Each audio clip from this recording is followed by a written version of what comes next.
Assalamualaikum warahmatullahi wabarakatuh. Ketemu lagi dengan saya di mata kuliah Manajemen Keuangan. Pada video kali ini, saya akan menjelaskan tentang konsep time value of money beserta contohnya. Konsep ini merupakan konsep yang banyak sekali kita temui di kehidupan sehari-hari, terutama dalam dunia keuangan.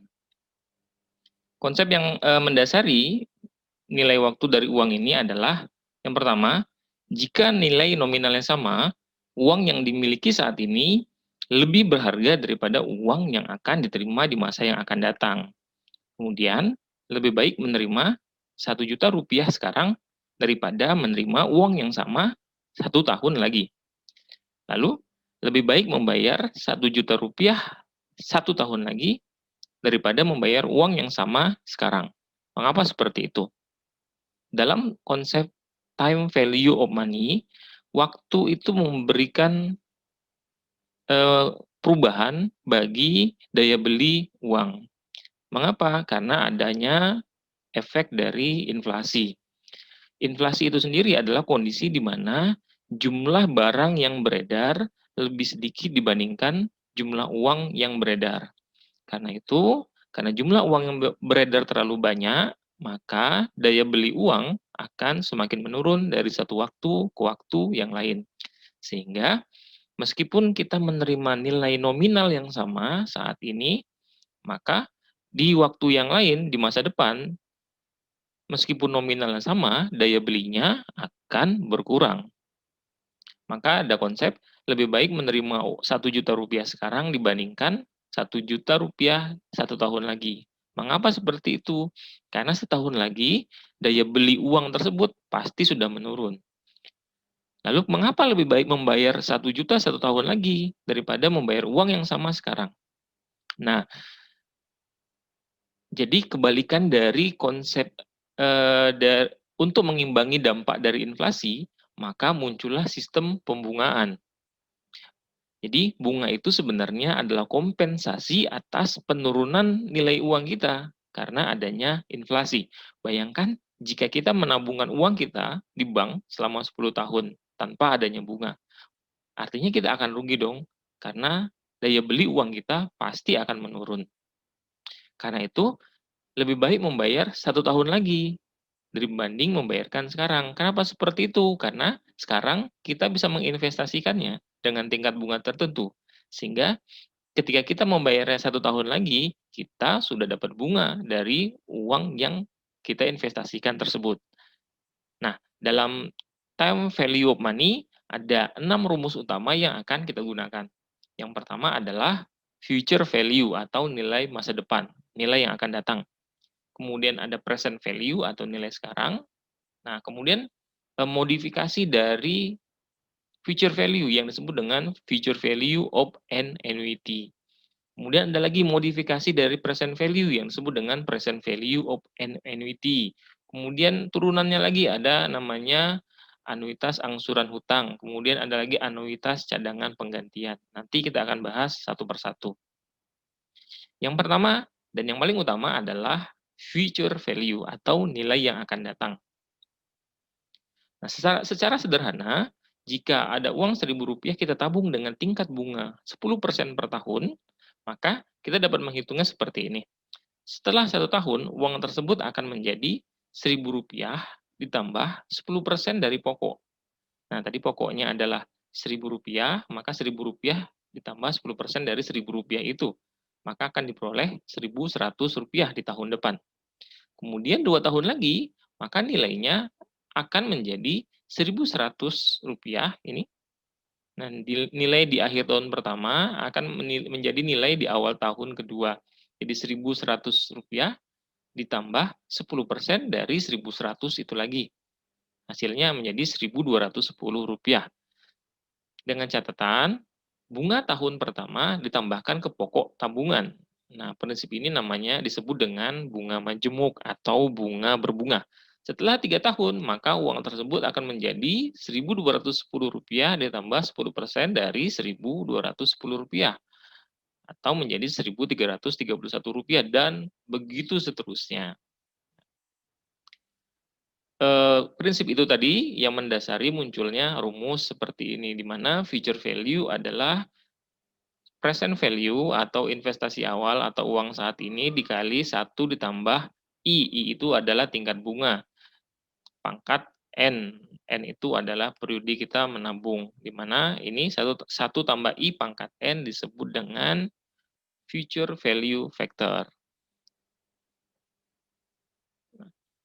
Rumus ini berlaku jika pembungaannya adalah 1 kali setahun, atau artinya jika bunganya dibungakan sekali dalam setahun.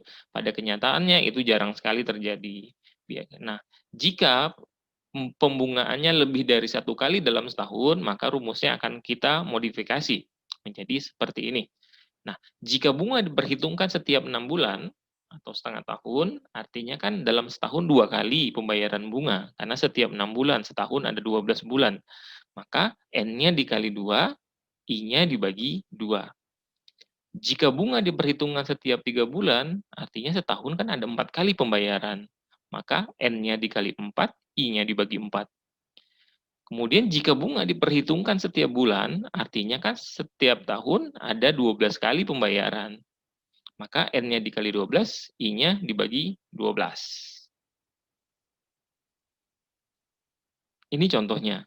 Jika tingkat bunga berubah-ubah, nah tadi jika bunganya sama ya, dari awal hingga akhir. Bagaimana kalau inilah contoh jika bunganya terus-terusan berubah-ubah. Misalnya tahun pertama bunganya 10%, tahun kedua bunganya 12%, tahun ketiga bunganya 14%. Maka nilai uang dari Rp1.000 yang diterima sekarang pada akhir tahun ketiga adalah 1.000 dikali 1 tambah 10%. Nah, nanti waktu perhitungannya ini bisa dijadikan desimal saja ya, 0,1 pangkat 1. Ini karena tahun pertama bunganya 10%. Dikali 1 per 12% atau 0,12 pangkat 1. Ini bunga di tahun kedua. Dikali 1 tambah 14% atau 0,14 pangkat 1. Ini bunga di tahun ketiga. Jika kita selesaikan persamaan ini, nanti maka hasilnya adalah Rp1.404. Nah, begitu juga dengan contoh yang ini juga sama. Nah, kebalikan dari future value adalah present value atau nilai sekarang. Rumusnya pun nyaris sama, hanya kita balik saja. Kalau future value tadi adalah present value dikali 1 tambah I pangkat N, maka present value adalah future value dikali 1 per 1 tambah I pangkat N, di mana dalam present value I-nya itu disebut dengan discount rate ya, atau tingkat diskonto. Sedangkan ini 1 per 1 tambah I pangkat N disebut dengan present value factor atau discount factor. Nah, bagaimana jika tingkat diskontonya berbeda-beda atau bunganya berbeda-beda untuk present value? 10%, 12%, 13% untuk tahun ketiga. Maka nilai sekarang dari uang Rp1.404 yang akan diterima 3 tahun dari sekarang adalah seperti ini.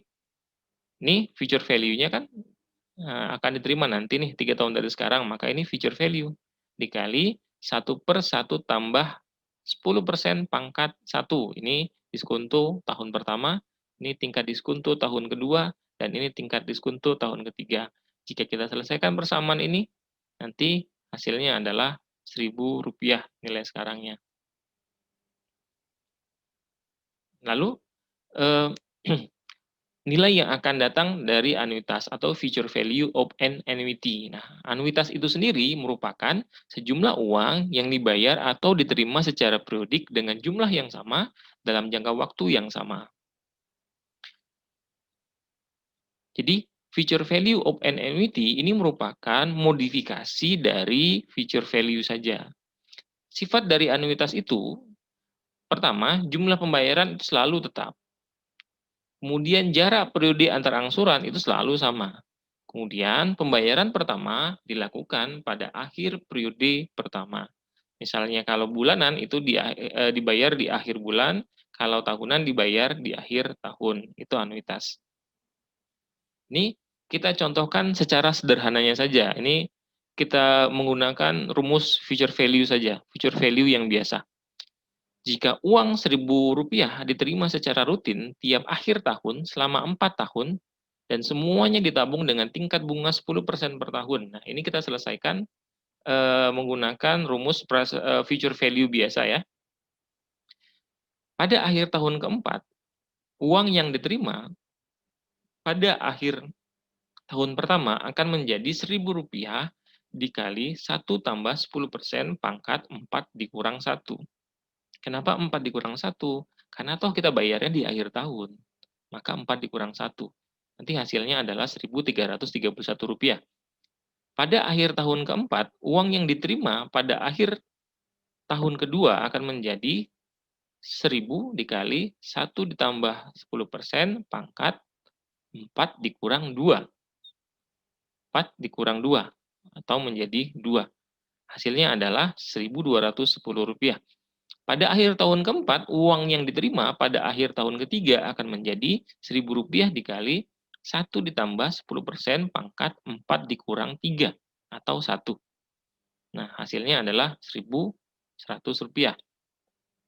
Dan pada akhir tahun keempat, uang yang diterima pada akhir tahun keempat akan menjadi Rp1.000 dikali 1 tambah 10% pangkat 4 dikurang 4 atau 0 pangkat 0. Sehingga 1 tambah 10% pangkat 0 pasti hasilnya 1, sehingga hasilnya tetap 1.000. Kenapa hanya 1.000? Karena uang tersebut belum sempat dibungakan kan? Karena kan baru dibayarkan. Dengan demikian, maka pada akhir tahun keempat, jumlah seluruh uang yang akan diterima menjadi 1.331 ditambah 1.210 ditambah 1.100 ditambah Rp1.000, hasilnya adalah Rp4.641. Nah, yang dimaksud dengan nilai yang akan datang dari anuitas adalah jumlah ini, jumlah seluruh uang yang kita terima tersebut. Nah, ini jika kita mencarinya menggunakan rumus future value biasa. Nah, akan lebih mudah lagi kita mencari nilainya jika kita menggunakan rumus ini. Jadi ini merupakan sebenarnya modifikasi ya dari rumus future value biasa, di mana SN adalah nilai yang akan datang dari anuitas selama N periode. Dan A itu adalah anuitasnya atau pembayarannya, kemudian I itu tingkat bunganya, dan N itu periodenya. Mari kita lihat contohnya jika kita menggunakan rumus anuitasnya. Nah, soalnya sama dengan yang tadi, nilai yang akan datang dari anuitas Rp1.000 yang terima tiap akhir tahun selama 4 tahun, semuanya ditabung dengan tingkat bunga 10% per tahun, adalah, maka nilai anuitasnya di akhir tahun keempat adalah pembayaran tiap periodenya adalah 1.000 dikali 1 tambah bunganya 10% atau 0,1 pangkat 4. Kenapa 4? Karena 4 tahun dikurang 1 dibagi 10% atau 0,1 jika. Nah, yang atas ini jika kita selesaikan hasilnya adalah 0,4641 dibagi 0,1 dikali 1.000, maka akan ditemui hasilnya 4.641. Nah, sama kan dengan hasil yang tadi dengan jika kita menggunakan rumus future value biasa. Tapi jika menggunakan rumus anuitas, nah, akan lebih cepat kita peroleh. Nah, tapi ada catatan penting di sini. Jika jumlah uang dan atau tingkat bunga berubah-ubah, maka rumus tersebut tidak dapat digunakan. Nah, artinya kita harus menggunakan rumus future value yang biasa seperti yang sudah saya jelaskan sebelumnya. Kemudian ada lagi namanya present value of an annuity atau nilai sekarang dari anuitas. Ini kita cari dulu menggunakan rumus present value biasa ya. Nah, jika uang Rp1.000 diterima secara rutin tiap akhir tahun selama 4 tahun mendatang, semuanya didiskonto dengan tingkat diskonto 10% per tahun. Maka, nilai sekarang uang yang akan diterima pada akhir tahun pertama adalah, yang tadi rumusnya adalah P dikali F, P sama dengan F dikali 1 per 1 tambah I pangkat N kan? Tadi rumusnya seperti itu. Maka di sini P sama dengan 1.000 dikali 1 per 1 tambah 10% pangkat 1. Hasilnya adalah Rp909. Di tahun kedua, artinya ini menjadi pangkat 2, hasilnya adalah Rp826. Di tahun ketiga, artinya di sini dibagikan pangkat 3-nya, hasilnya Rp751. Dan di tahun keempat, dibagi pangkat 4-nya, hasilnya adalah Rp683. Dengan demikian, jumlah nilai sekarang dari seluruh uang yang diterima adalah 909 ditambah 826 ditambah 751 ditambah 683, hasilnya adalah 3170. Nah, itulah nilainya. Ini jika kita menggunakan rumus present value yang biasa. Nah, kemudian itu dapat disederhanakan menggunakan rumus ini ya. Mana nilai sekarang dari anuitas adalah anuitasnya dikali 1 tambah I pangkat N dikurang 1 dibagi 1 tambah I pangkat N dikali I. Mari kita lihat dengan soal yang sama, tapi kita kerjakan menggunakan rumus nilai sekarang dari anuitas. Ini adalah anuitasnya Rp1.000 dikali 1 tambah 10% pangkat 4 dikurang 1 dibagi 1 tambah 10% pangkat 4 dikali 10% atau 0,1. Di persamaan di atas jika kita selesaikan hasilnya adalah 0,4641, persamaan di bawah jika kita selesaikan hasilnya adalah 0,1463. Setelah kita selesaikan nanti ketemu hasilnya adalah 3170. Mana hasilnya sama jika kita mencarinya satu persatu menggunakan rumus present value biasa. Nah, catatannya lagi juga sama, jika jumlah uang atau tingkat bunga berubah-ubah, rumus tersebut tidak dapat digunakan. Artinya kita harus menggunakan rumus present value biasa seperti contoh yang sebelumnya. Lalu, bagaimana cara kita menghitung anuitasnya atau angsurannya? Anuitas angsuran hutang adalah pembayaran yang diperlukan selama N periode pada tingkat bunga I per periode untuk mengangsur sejumlah uang atau hutang yang diperoleh saat ini. Artinya, kita akan menggunakan kebalikan dari rumus present value. Jadi kalau kita berhutang, artinya kan kita dapat uangnya saat ini kan. Nah, karena kita dapat uangnya saat ini, kemudian kita angsur kemudian, maka itu menggunakan prinsip present value of an annuity, nilai sekarang dari sebuah anuitas. Nah, misalnya kita minjam uang sekarang, kemudian kita ingin mengetahui berapa sih uang yang harus kita cicil nantinya, maka kita bisa menggunakan rumus anuitas angsuran hutang. Di mana A adalah jumlah yang harus dibayar, angsurannya, kemudian P total yang kita pinjam, dikali 1 tambah I itu adalah tingkat bunganya atau tingkat diskontonya, pangkat N dikali I per 1 tambah I pangkat N dikurang 1. Nah, kebalikannya, anuitas cadangan penggantian adalah jumlah yang harus diinvestasikan tiap periode pada tingkat bunga tertentu untuk mencapai jumlah yang diinginkan pada akhir periode. Ini disebut juga dengan sinking fund. Contohnya seperti ini, jika kita nanti pada saat pensiun kita ingin dapatkan uang 2 miliar rupiah dengan tingkat bunga 10% per tahun, kemudian kita bayarkan tiap bulan, berapa sih yang harus kita cadangkan dana kita agar dapat uang nanti seperti itu? Nah, itu merupakan anuitas cadangan pengganti, di mana rumusnya adalah A sama dengan SN. Nah, nanti kita ingin dapat uang berapa itu nantinya? Dikali I tingkat bunga per 1 tambah I pangkat N dikurang 1. Baik Bapak Ibu, itu semua tentang time value of money. Semoga bermanfaat. Sehat selalu. Assalamualaikum warahmatullahi wabarakatuh.